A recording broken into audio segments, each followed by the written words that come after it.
शंकराचार्य स्वामी अविमुक्तेश्वरानंद पहले माघ मेले में गंगा स्नान के दौरान हुए विवाद को लेकर चर्चा में आए और अब उनके खिलाफ लगे एक आरोप की चर्चा हो रही है। जो आरोप लगाया गया है वो काफी संगीन है। अविमुक्तेश्वरानंद पर बच्चों के यौन शोषण का आरोप लगा है। आरोप लगने के बाद उनके खिलाफ एफआईआर भी दर्ज कर ली गई है। एफआईआर होने के बाद प्रयागराज पुलिस इस मामले की जांच में जुट गई है और इस बीच में खबर यह है कि पुलिस की एक टीम शंकराचार्य से पूछताछ कर मामले की सच्चाई जानेगी। जरूरत पड़ने पर गिरफ्तार भी कर सकती है। तो सवाल सिर्फ दो है। सवाल यह है, इस वीडियो में इस दो सवाल को समझेंगे कि सबसे पहला सवाल कि आरोप लगा है तो ये पूरा मामला क्या है, और दूसरा कि क्या अविमुक्तेश्वरानंद सरस्वती की गिरफ्तारी हो सकती है, और अगर होती है तो कानून क्या कहता है। इससे पहले आपको यह बता दें कि मीडिया को संबोधित करते हुए अविमुक्तेश्वरानंद सरस्वती ने कहा कि अगर पुलिस हमको गिरफ्तार करना चाहती है तो फिर करे। हम पुलिस की कार्रवाई का कोई भी विरोध नहीं करेंगे, हम उनका सहयोग करेंगे। वे जो करेंगे जनता सब देख रही है, जनता निर्णय देने वाली है और मैं कहीं भाग नहीं रहा, पुलिस का सामना करूंगा। जिन छात्रों के यौन शोषण का आरोप लगा है वे मेरे गुरुकुल के नहीं हैं। जनता को यूपी पुलिस पर भरोसा नहीं है। जहां बीजेपी सरकार नहीं, उस राज्य के पुलिस से जांच कराई जाए तो अच्छा होगा। शंकराचार्य का पहले ये बयान सुनिए, उसके बाद आपको पूरे मामले की जानकारी विस्तार से बताएंगे। आरोप लगाना एक अलग बात है और उसको सिद्ध करना अलग बात है। किसी व्यक्ति के ऊपर आरोप लग जाना एक अलग बात है और उस व्यक्ति का वैसा होना अलग बात है। तो हमको चिंता तब करनी थी जब हम वैसे होते। जब हम वैसे है ही नहीं तो हमें किस बात की चिंता। कहानी नकली बना करके कोई लेके गया है, जब जांच होगी, जब गवाही साखी होगी, वो कहानी उसकी झूठी सिद्ध होनी ही जानी है। कोई व्यक्ति जब न्यायालय में चला गया और न्यायालय ने उसके मुकदमे को दर्ज कर लिया, उसको यात्रा की क्या जरूरत है। इसी से पता चलता है कि उनको न्याय नहीं चाहिए बच्चे के लिए, उनको हमको बदनाम करने में इंटरेस्ट है। ठीक है, और वो व्यक्ति स्वयं जो है वो हिस्ट्री शीटर है। शामली जिले के कांधला थाने में जो दीवार है, उस दीवार का फोटो हमको ला करके लोगों ने दिखाया। उसमें लोगों के नाम लिखे हैं जो हिस्ट्री शीटर हैं उस थाने के, और उसमें आशुतोष भी हैं। वहीं पर एक महिला अविमुक्तेश्वरानंद का आशीर्वाद लेने के लिए पहुंची। शंकराचार्य पर लगे आरोपों पर भावुक हो गई, फूट फूट कर रोने लगी।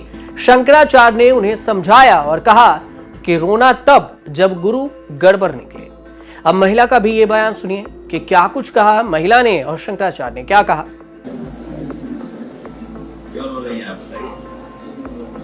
आपका गुरु गड़बड़ निकल गया इसलिए। हमारे साथ भगवती है।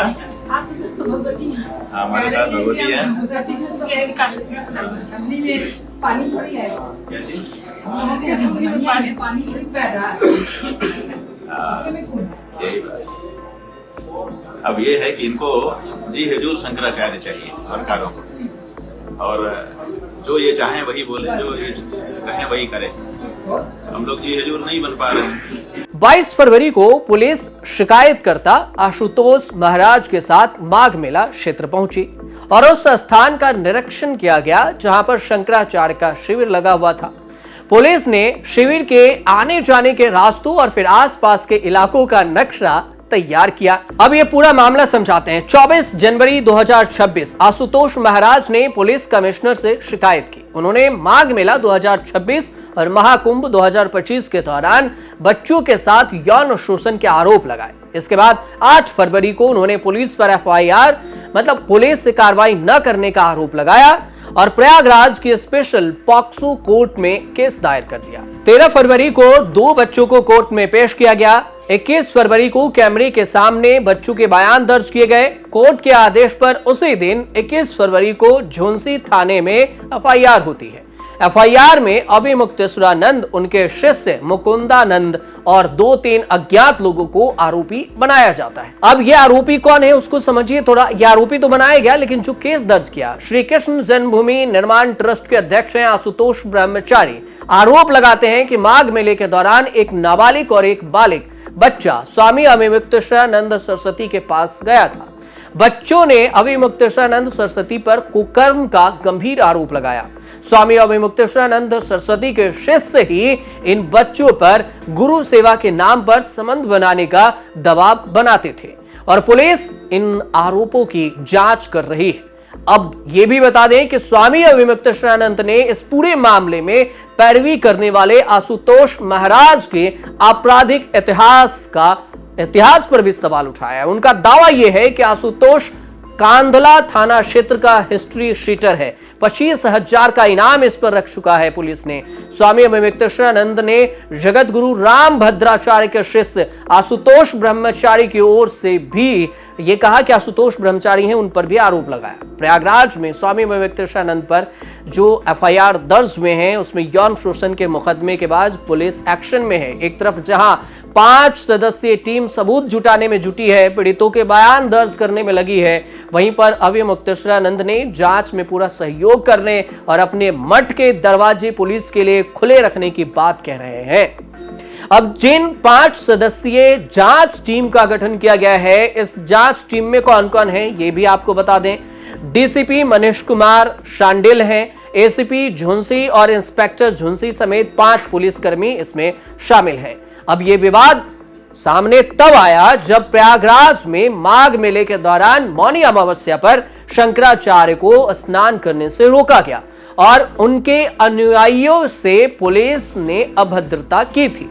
इसके बाद शंकराचार्य ने प्रदेश के योगी आदित्यनाथ सरकार के खिलाफ मोर्चा खोल दिया था और इस बीच में प्रयागराज मेला प्रशासन ने उनसे शंकराचार्य उपाधि भी बोला कि यह फर्जी है, उस पर भी ऐतराज जताए। अब स्वामी राम भद्राचार्य के शिष्य के याचिकाकर्ता होने पर भी सवाल उठ रहे हैं क्योंकि ये शंकराचार्य के आलोचक रहे हैं। फिलहाल जो बात है कि पीड़ित पक्ष का मेडिकल टेस्ट होगा, सबूत जुटाए जाएंगे, इसके बाद आरोप सिद्ध होने की बात आएगी।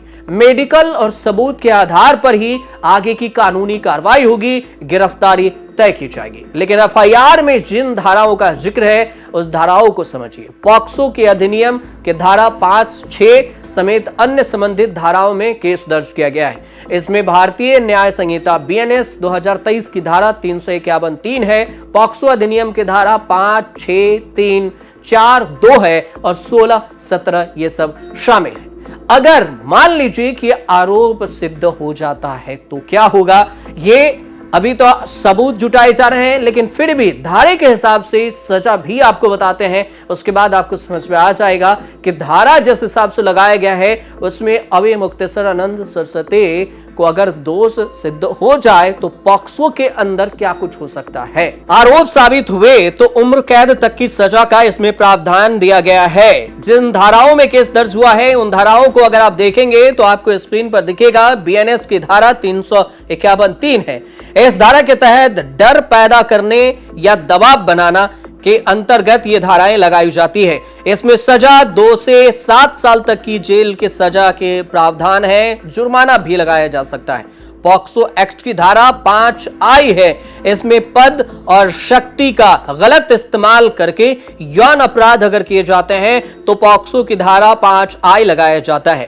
धारा 6 की बात करते हैं तो 5(I) के आरोप साबित होने पर इसमें 20 साल तक की जेल है, उम्र कैद है या जुर्माना है, दोनों भी हो सकता है।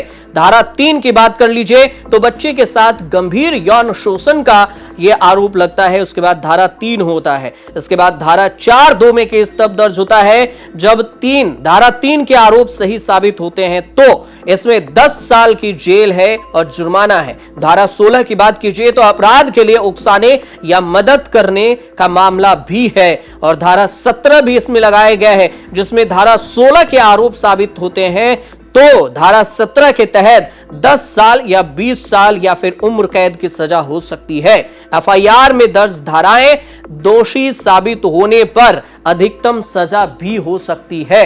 तो जिन धाराओं में यह केस दर्ज किया गया है उन धाराओं को अगर देखेंगे तो काफी संगीन धाराएं हैं और काफी हार्ड धारा लगाया गया है। पॉक्सो की धारा अपने आप में ज्यादा हार्ड मानी जाती है कि पुलिस कभी भी अरेस्ट कर सकती है और कस्टडी में लेकर पूछताछ कर सकती है। तो ऐसे में जिन धाराओं में केस दर्ज हुआ है, अब ऑप्शन एक है कि पुलिस कस्टडी में लेकर हो सकता है अभी मुक्तेश्वरानंद से पूछताछ करे, या अभी मुक्तेश्वरानंद के जो वकील हैं शिविर में चिंतन कर रहे हैं, बातचीत हो रही है, हाई कोर्ट में अप्लाई किया जा सकता है। हाई कोर्ट नहीं सुनती है तो फिर सुप्रीम कोर्ट भी आया जा सकता है, लेकिन उससे पहले पुलिस के पास इतनी पावर है इन सभी धाराओं में कि अरेस्ट कर लेगी और अरेस्ट के बाद पूछताछ करेगी। उसके बाद आप कोर्ट खेलते रहिए। तो कुल मिलाकर ये पूरी कहानी थी जो हमने आपको बताई है। इस पर अगर आपकी कोई राय हो तो कमेंट जरूर कीजिए और देखते रहिए न्यूज़ तक। राजनीति हो या क्राइम, संसद की बहस हो या सड़क की सच्चाई, बाजार की चाल हो या रोजगार की तलाश, देश की चर्चा हो या दुनिया की हलचल, जंग के शोर से सीज फायर की खबर तक, यूपी बिहार से तमिलनाडु की सियासत तक, एस्ट्रोलॉजी के सितारों से खेल के मैदान तक, सच साफ सीधे अंदाज में देखिए तक 360, गली से ग्लोब तक।